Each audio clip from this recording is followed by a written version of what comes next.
Buril Audiodramas. Histórias para fone de ouvido.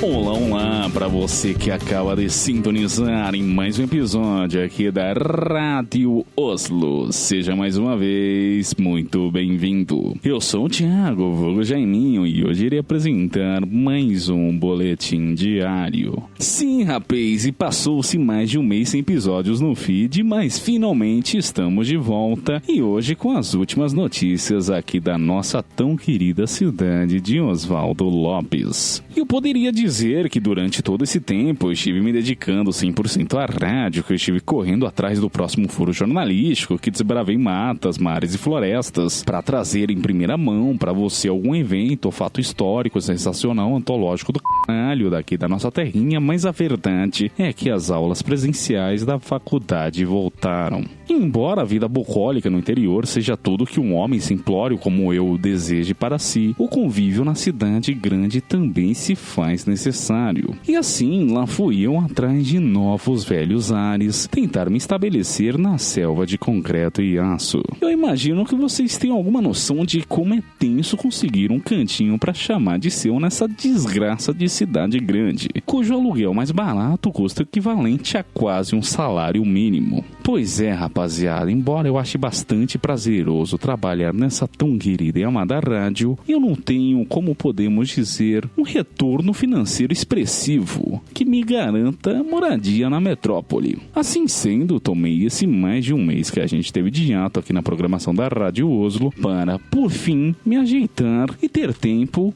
só então depois de me estabelecer, para me dedicar com todo carinho e atenção a produzir um conteúdo em áudio de qualidade para vocês. A verdade é que eu ainda não cheguei nesse ponto, né? Porque, enfim, eu fiz esse roteiro hoje, meio que correndo, né? Na real, foi feito em 15 minutos, sendo que desses 15 minutos, 10 eu tava olhando pro teto, mas, bom, é o que a gente tem pra hoje, né? Bora então?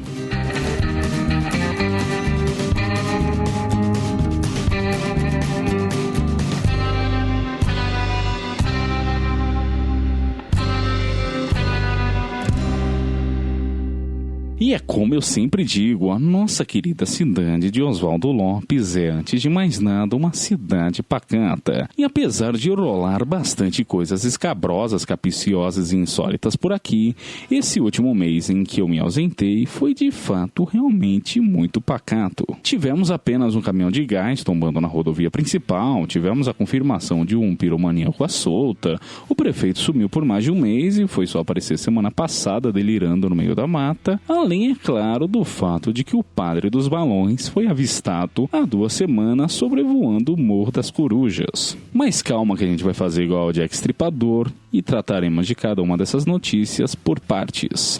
A começar pelo padre dos balões, porque...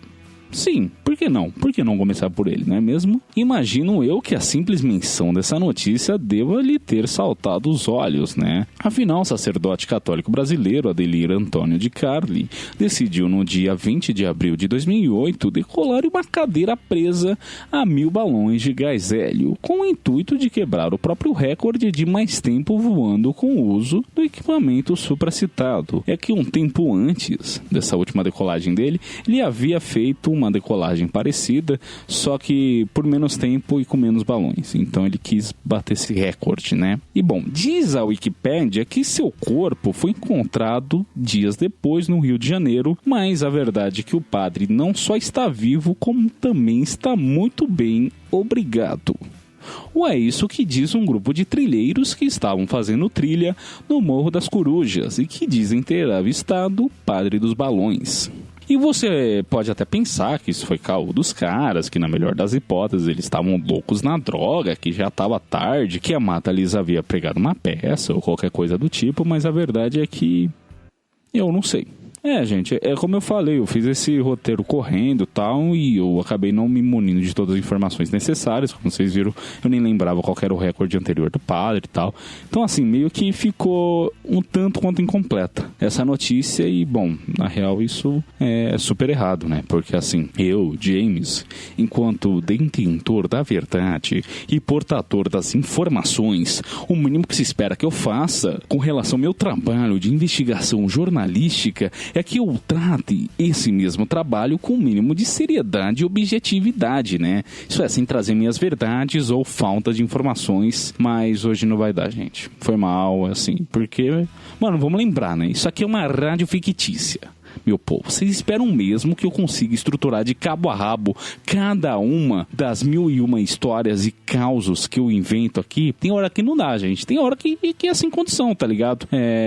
Não sei, quem sabe no próximo boletim diário eu já não consigo estruturar melhor essa história, traga mais informações e dados certinhos, porque, enfim, essa aqui já foi doideira demais. Eu acho que já dá pra pular pra próxima notícia, né? E falando em doideira e falando em próxima notícia, a próxima notícia é que o prefeito Vicente Tenório desapareceu no dia 1º de abril. No começo todo mundo achou que era uma dessas piadas bobas que o prefeito gostava de aprontar, mas quando se passaram 3 dias, foi que a primeira-dama decidiu averiguar. A polícia foi então acionada e começaram-se as buscas. Nesse meio tempo, a gestão da cidade ficou por conta do vice, que obviamente ninguém lembra o nome do vice por motivos de...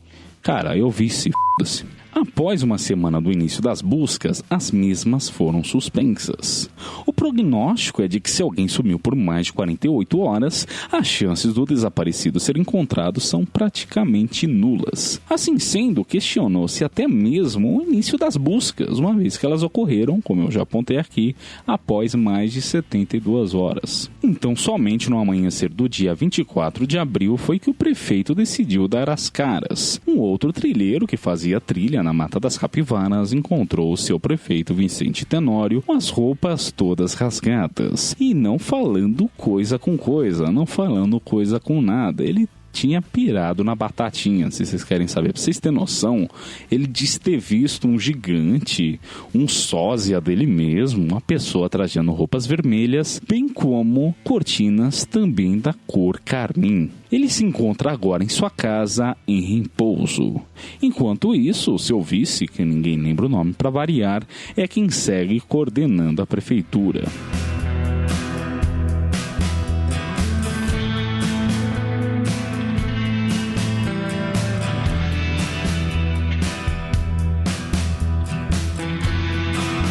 Mais doido mesmo foi o que rolou na rodovia que passa próximo da nossa cidade, que no caso foi literalmente um caminhão de gás de cozinha que tomou 3 das 4 faixas da rodovia e só não explodiu por um mero acaso do destino. Todos os motoristas e passageiros que estavam trafegando por aquele trecho na hora do acidente ficaram imensamente agradecidos por esse mero acaso, diga-se de passagem, né? E assim, claro que houveram complicações, né?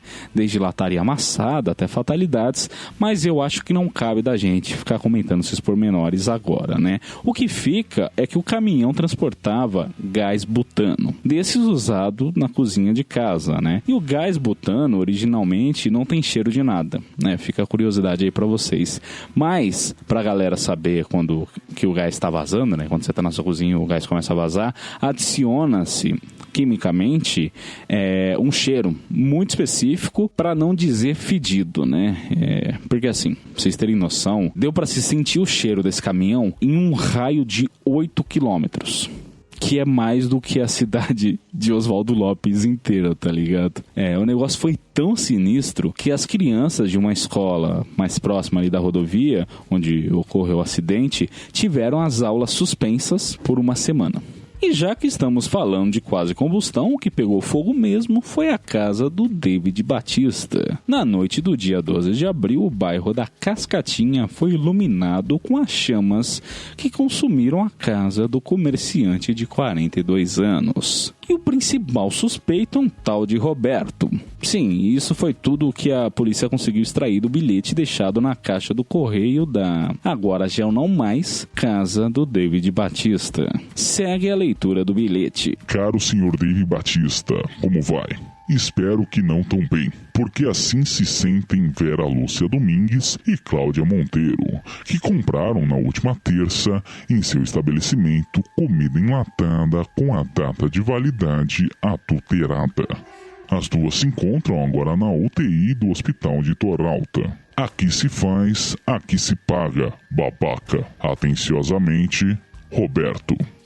Gente, inclusive esse tal estabelecimento que é citado no bilhete se trata, no caso, da mercearia do seu David Batista e, bom, agora ela está sendo investigada por motivos de, enfim, parece que tem uma suspeita aí de comida adulterada que está causando intoxicação alimentar nos clientes e tal, enfim. E eu acho que é isso. Eu acho que essas foram as notícias de hoje. Quer dizer, essas foram as notícias que eu separei pro episódio de hoje. Eu espero que vocês tenham curtido. Espero também que eu consiga, mais pra frente, trabalhar em cima delas e trazer mais informações pra vocês. Porque, enfim, é isso, né? Vamos tentar voltar com o ritmo aqui da rádio. Tá meio tenso, né? Como eu apontei pra vocês. Realmente, eu tive esses BOs aí com relação à faculdade e tal, né? Mas é isso. Vamos voltar pouquinho a pouquinho e tentar manter uma periodicidade aqui, beleza? E se vocês curtiram a história, eu passei alguma informação meio errada, enfim, se vocês querem ter qualquer interação para com a gente,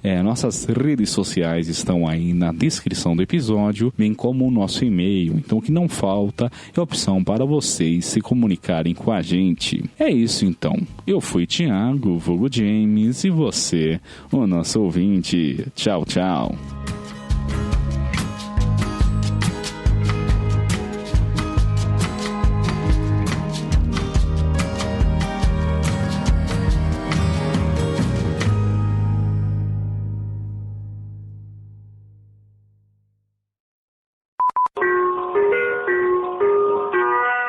Oh God!